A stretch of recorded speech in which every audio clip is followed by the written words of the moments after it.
Pregnant सास। जमाना कितना भी बदल जाए, इतना भी नहीं कि बहू घर आए और सास गर्भवती दिख जाए। देखो मीरा, माँ का पूरा ख्याल रखना है, उनसे अब काम नहीं होता है। क्यों, क्या हो गया है? तुम्हारी माँ तो हट्टी कट्टी दिख रही है, पूरी शादी में घोड़ी की तरह नाची है, अब क्यों काम नहीं होता उनसे? वो माँ प्रेग्नेंट है ना, बच्चा होने वाला है। मैं कभी भी भाई बन जाऊंगा इस साल के अंत तक। क्या बोल रहे हो? वो सर पर हाथ रखकर बैठ जाती है। यार, पहले क्यों नहीं बताया? कैसा मजाक है ये?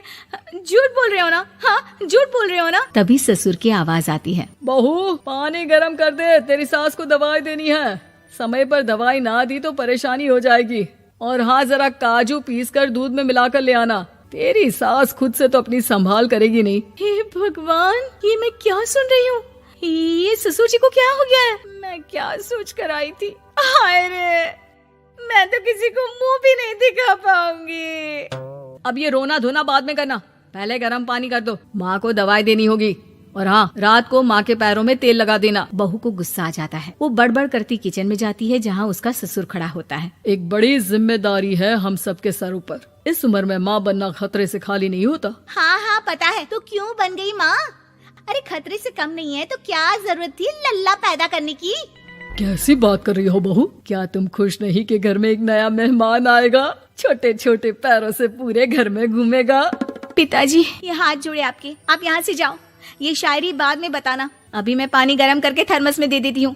सारा दिन पिलाते रहो गरम पानी। और हाँ, ये बच्ची की बात बार बार मुझसे कोई नहीं करेगा। बहू का पारा अब चढ़ा ही रहता था। वो काम तो सारा करती, लेकिन किलस किलस कर। मीरा सारे काम से फुर्सत पाकर बैठी होती है कि माँ का फोन आ जाता है।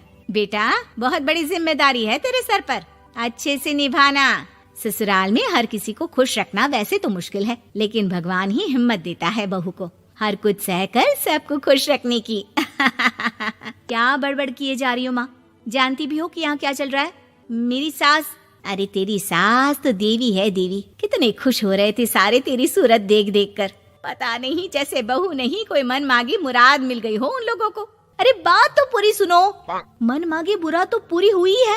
अरे मेरी सास को बच्चा होने वाला है, प्रेग्नेंट है वो। क्या बकवास कर रही है मीरा? ये बात किसी को कहना मत। मुझे तो बता दिया, लेकिन अब अपनी जबान सिल ले। कहाँ है तेरी सास? बात तो करा मेरी। पूछू जरा, पोता पोती खिलाने की उम्र में खुद का बच्चा खिलाने का शौक कहाँ से आ गया?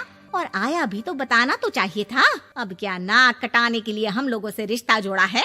रुक, तेरे पापा से बात करती हूँ। मीरा फोन रखकर लेट जाती है। वो एक सपना देखती है कि उसकी गोद में एक बच्चा खेल रहा है।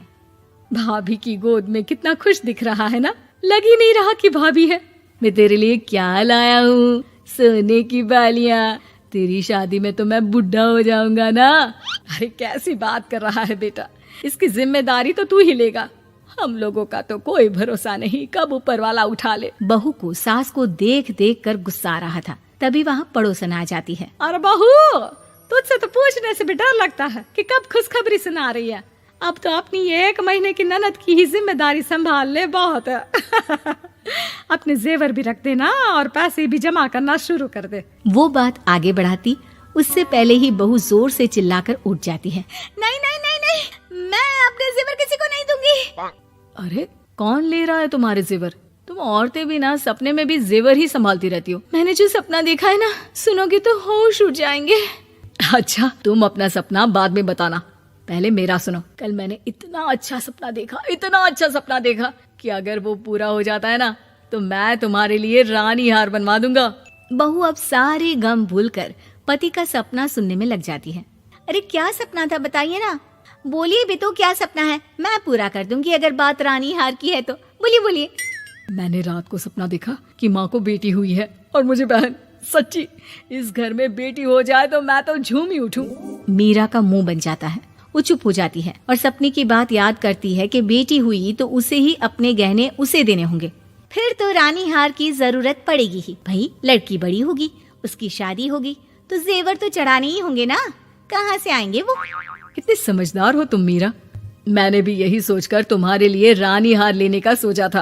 अरे फूटी किस्मत मेरी जो ऐसा परिवार मिला। मेरे पापा की तो मैं अभी क्लास लगाती हूँ, जो सब जानते हुए भी ऐसे परिवार में मेरी शादी कर दी। बहू पिता को फोन लगाने ही वाली होती है कि ससुर की फिर से आवाज आती है, बहू गर्म पानी ले आ जल्दी, थर्मस में खत्म हो गया है। बाद में खबर लेती हूँ मैं पापा की, पहले सास को गर्म पानी दिया हूँ। बहू अभी किचन में काम कर ही रही थी कि मीरा के मम्मी पापा आ जाते हैं। वो हाथ में ढेर सारे फल लेकर आते हैं। मीरा के पिता मीरा के ससुर से कहते हैं, लीजिए भाई साहब, ये फल रखिए, बहन जी को खिला दीजिएगा। वैसे कैसी है उनकी तबीयत?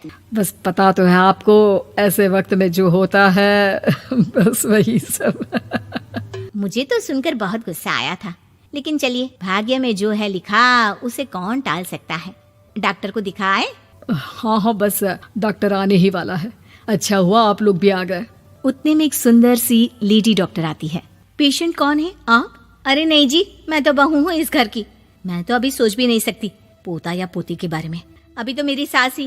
अरे चुप हो जाना, देख तो ले, डॉक्टर है ये, किसी के भी सामने गुस्सा फोड़ देती है। डॉक्टर कमरे में जाती है और थोड़ी देर बाद बाहर आ जाती है। पीछे से सास भी निकल आती है। हे भगवान, इतना दुख तो किसी को भी ना दे जितना मुझे दिया है। देखिए बहन जी, आप लोगों को तो ये सोचना भी नहीं चाहिए था। वही तो मैं भी कह रही थी कि आप लोगों के लिए तो सोचना भी गुनाह है, लेकिन अब पछताए होत क्या जब चिड़िया चुग गई खेत। डॉक्टर वहाँ से चली जाती है। मैं माँ नहीं बन सकती, मैं प्रेग्नेंट भी नहीं हूँ। ये कैसे? तुम तो बोल रही थी कि अरे वो गैस का दर्द था और पेट भी गैस से फूल रहा था। डॉक्टर ने चूर्ण दे दिया है, गर्म पानी से फांकना है। मैं अभी लाती हूँ गर्म पानी। अरे मैं तो गीजर ही लगा देती हूँ। हाय रे, खुशी के मारे पागल ना हो जाओ।